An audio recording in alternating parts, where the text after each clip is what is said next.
মাত্র ২ packet Maggi দিয়ে খুব সহজেই খুবই অল্প সময়ে আজকে আমি এই ম্যাগি রেসিপিটি তৈরি করব। চলুন তাহলে এই সহজ ম্যাগি রেসিপিটা তৈরি করা যাক। তার জন্য আমি এখানে নিয়েছি ২ প্যাকেট ম্যাগি আর নিয়েছি হাফ ক্যাপসিকাম কুচি আর হাফ টমেটো কুচি। খুব ভালো করে এগুলো আমি কুচিয়ে রেখে দিয়েছি। তারপর একটা পাত্রে আমি দিয়ে দিচ্ছি ১ টিস্পুন সাদা তেল আর ১ টিস্পুন বাটার। শুধুমাত্র বাটার কিংবা শুধুমাত্র সাদা তেলেও আপনারা এটা করতে পারেন। খুব ভালো করে বাটার গরম হয়ে গেলে এর মধ্যে দিয়ে দেব আদা, রসুন আর কাঁচা লঙ্কা কুচি ১ টিস্পুন করে। হালকা নাড়াচাড়া করে এর মধ্যে দিয়ে দিলাম একটা পেঁয়াজ কুচি। খুব ভালো করে পেঁয়াজটাকে আমি নাড়াচাড়া করে হালকা সফট হওয়া পর্যন্ত অপেক্ষা করব।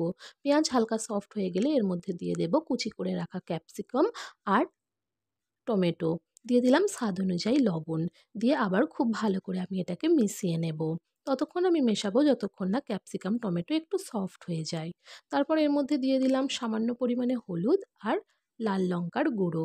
দিয়ে খুব ভালো করে একবার মিশিয়ে নেব। তারপর আমি এর মধ্যে দিয়ে দেব ১ কাপ জল। ২ কাপ ম্যাগির জন্য ১ কাপ জল একদম পারফেক্ট।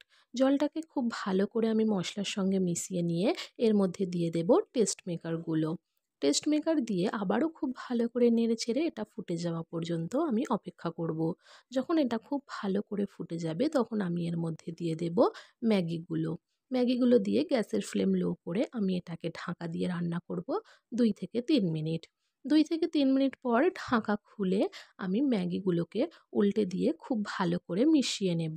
আমাদের ম্যাগি কিন্তু খুব ভালো করে এখানে সফট হয়ে গেছে। খুব ভালো করে মশলার সঙ্গে ম্যাগিগুলোকে মিশিয়ে নিতে হবে।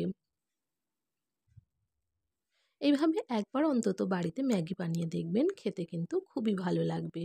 তারপর ওপর থেকে দিয়ে দেব ১ teaspoon vinegar, ১ teaspoon soya sauce আর ২ টিস্পুন টমেটো কেচাপ।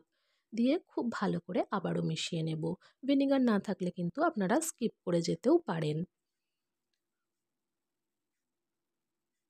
যদি আমার ভিডিওটা ভালো লেগে থাকে একটা লাইক, কমেন্ট, শেয়ার আর আমার চ্যানেলটাকে সাবস্ক্রাইব করে নেবেন। ওপর থেকে ধনেপাতা ছড়িয়ে এটাকে গার্নিশ করে নেব। একবার হলেও বাড়িতে এই রেসিপিটা বানিয়ে দেখবেন, সন্ধেবেলা কিন্তু খেতে খুবই ভালো লাগবে। যদি ভিডিওটা ভালো লাগে চ্যানেলটাকে সাবস্ক্রাইব করবেন।